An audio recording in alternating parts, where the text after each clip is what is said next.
તમે શું ફ્રેન્ડ્સ, મેં પણ ક્યારે વિચાર્યું નહોતું કે આટલી સરસ મજાની, આટલી હેલ્ધી, આટલી ટેસ્ટી રેસીપી આ રીતે પણ તૈયાર થઈ શકે છે, એ પણ એક પણ પ્રકારના લોટનો ઉપયોગ કર્યા વગર, તેલ વગર, અને ફટાફટ બનીને તૈયાર થઈ જશે. તો ચાલો ફટાફટ બનાવવાની શરૂઆત કરી દઈએ. તો આ માટે સૌથી પહેલાં એક કડાઈની અંદર એક મોટી ચમચી ભરીને સ્વાદ અનુસાર મીઠું, એક ચમચી ભરીને જીરું એડ કર્યું છે. જીરાથી જેનો ટેસ્ટ છે ખરેખર બહુ જ સરસ આવતો હોય છે. હવે તીખું લીલું મરચું એડ કર્યું છે એક મોટી ચમચી ભરીને. જો લીલા મરચાં પસંદ ન હોય તો આની જગ્યાએ ચીલી ફ્લેક્સ પણ એડ કરી શકાય છે, અને હા, મરચાં વગર પણ તમે આને બનાવી શકો છો. હવે આની અંદર આપણે 2 વાટકી ભરીને એડ કરીશું પાણી. જે વાટકીની મદદથી તમે પાણી લીધું હોય, બસ એ જ વાટકીની મદદથી આપણે આની અંદર સોજી ઉમેરવાની છે. જુઓ ફ્રેન્ડ્સ, પાણી સારી રીતે ઉકળવા લાગ્યું છે. હવે આપણે આની અંદર 1 વાટકી ભરીને સોજી એડ કરીશું. જે આ માપ છે એકદમ પરફેક્ટ છે. જો 2 વાટકી જેટલું પાણી હોય તો 1 વાટકી તમારે આની અંદર સોજી એડ કરવાની.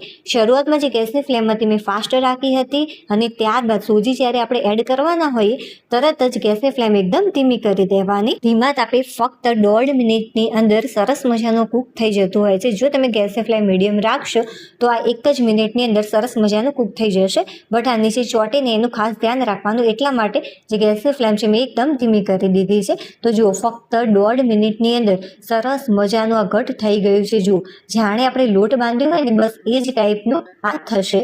આની અંદર તેલ ઉમેરવાની બિલકુલ પણ જરૂરિયાત નથી. જુઓ, તમે હાથમાં થોડોક ભાગ આ રીતે લઈ અને આ રીતે ગોળ ગોળ ફેરવશો અને હાથમાં ચીપકે નહીં તો સમજવાનું કે એકદમ પરફેક્ટ રીતે આ કૂક થઈ ગયું છે. બહુ જ ફ્રેન્ડ્સ આને હાર્ડ નહીં કરતા, આટલું ઇનફ છે. જુઓ, સરસ મજાનું સોફ્ટ આ થઈ ગયું છે. એકદમ પરફેક્ટ રીતે થયું છે. જુઓ, બિલકુલ પણ હાથમાં નથી ચીપકતું, મતલબ કે એકદમ પરફેક્ટ રીતે આ થયું છે. હવે ઢાંકણ ઢાંકી અને સાઈડમાં મૂકી દઈશું. હવે લઈ લઈશું કોઈ પણ એક બાઉલ. તેની અંદર સ્વાદ અનુસાર મીઠું એડ કરીશું. 1 ચમચી જેટલું કાશ્મીરી લાલ મરચું પાવડર, જેનાથી કલર અને ટેસ્ટ બંને બહુ જ સરસ લાગતા હોય છે. 1 ચમચી જેટલો ધાણા પાવડર એડ કર્યો છે. તે પણ બહુ જ સરસ ટેસ્ટ આપતું હોય છે. જો ન હોય તો આના વગર પણ તૈયાર કરી શકો છો. હવે થોડોક અજમો એડ કરીશું હાથથી મસળીને 5 ચમચી જેટલો. 4 થી 5 મોટી ચમચી ભરીને મેં કોથમીર એડ કરી છે, અને હા, દાંડી સાથે એડ કરી છે કે જેથી જેનો ટેસ્ટ છે વધારે સારો આવે. હવે થોડાક શાકભાજી એડ કરીશું. શાકની અંદર મેં કેપ્સિકમ અને ડુંગળીનો ઉપયોગ કર્યો છે. આની જગ્યાએ તમે જે પણ શાકભાજી ઉમેરવા માંગતા હોય એનો ઉપયોગ કરી શકો છો. તો બંનેનું પ્રમાણ પાપા વાટકી જેટલું છે.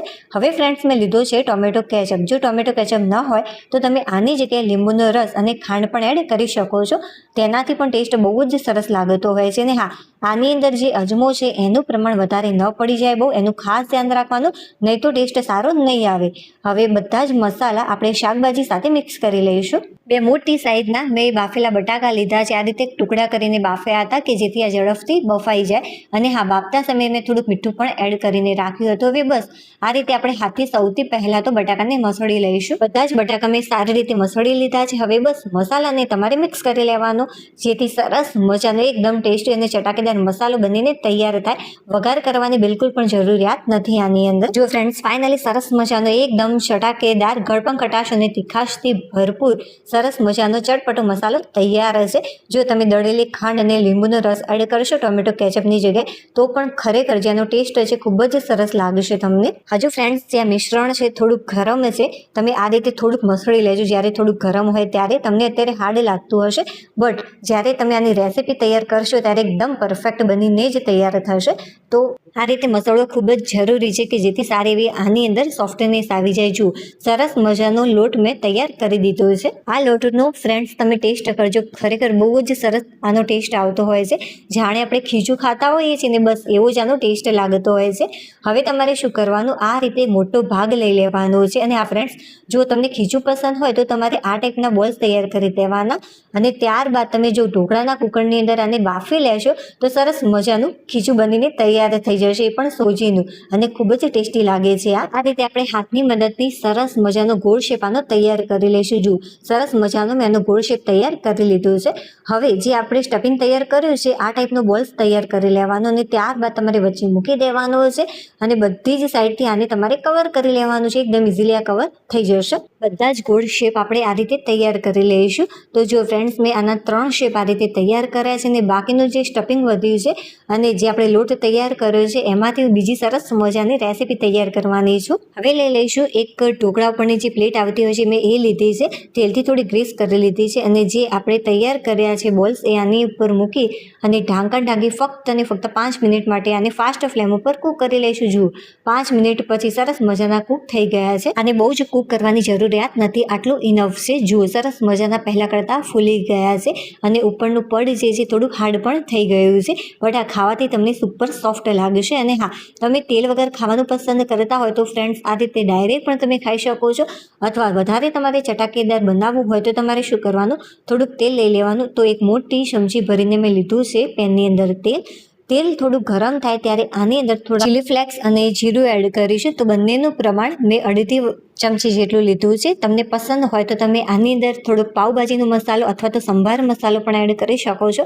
અત્યારે ફક્ત ને ફક્ત મેં કાશ્મીરી લાલ મરચું પાવડર એડ કર્યું છે 5 ચમચી જેટલું, જેનાથી કલર ખૂબ જ સરસ આવશે અને ટેસ્ટ પણ વઘારમાં બહુ જ સરસ લાગતો હોય છે. હવે થોડી કોથમીર એડ કરવાની છે, એ પણ વઘારની અંદર જ આપણે એડ કરીશું. હવે તૈયાર કરેલી ટિક્કી આની અંદર મૂકી દઈશું અને ત્યારબાદ થોડીવાર માટે આ રીતે રહેવા દઈશું કે જેથી થોડીક નીચેથી ક્રિસ્પી થઈ જાય. હવે આપણે આને ટર્ન કરી લઈશું. જુઓ, નીચેથી કેટલો સરસ મજાનો આનો કલર આવ્યો છે. લાસ્ટમાં હું તમને આને તોડીને બતાવું અને આનો ટેસ્ટ કરીને બતાવું કે જે આ રેસીપી છે કેટલી સરસ મજાની ટેસ્ટી બનીને તૈયાર થઈ છે. જો ફ્રેન્ડ, સૂર્યપ્રકાશમાં આનું ઓરિજિનલ રિઝલ્ટ બની છે ને સરસ મજાની ટેસ્ટી લાજવાબ આ રેસીપી. ચાલો ભાઈ, ફટાફટ હું કટ કરીને તમને બતાવું અંદરથી કેવી આ દેખાય છે. કટ કરવાથી જ તમને આઈડિયા આવી રહ્યો હશે કે કેટલી સરસ મજાની આ સુપર સોફ્ટ બનીને તૈયાર થઈ હશે. જુઓ, અંદરથી કેટલી સરસ મજાની સોફ્ટ છે. ચાલો ભાઈ, ફટાફટ હું આનો ટેસ્ટ કરી લો અને તમને સાચી માહિતી આપો કે મને આ રેસીપી કેવી લાગી. વાહ ભાઈ, ખરેખર સુપર બનીને તૈયાર થઈ છે આ સરસ મજાની રેસીપી. ફ્રેન્ડ્સ, આ રેસીપી તમને થોડી ઘણી પણ સારી લાગી હોય તો પ્લીઝ વિડીયોને લાઇક કરી દેજો. ચેનલ પર નવા હોય તો ચેનલને સબસ્ક્રાઇબ કરવાનું બિલકુલ પણ ભૂલતા નહીં. ચાલો હવે આપણે ફરીથી મળીશું એક નવી ટેસ્ટી અને હેલ્ધી રેસીપી સાથે. ત્યાં સુધી બાય.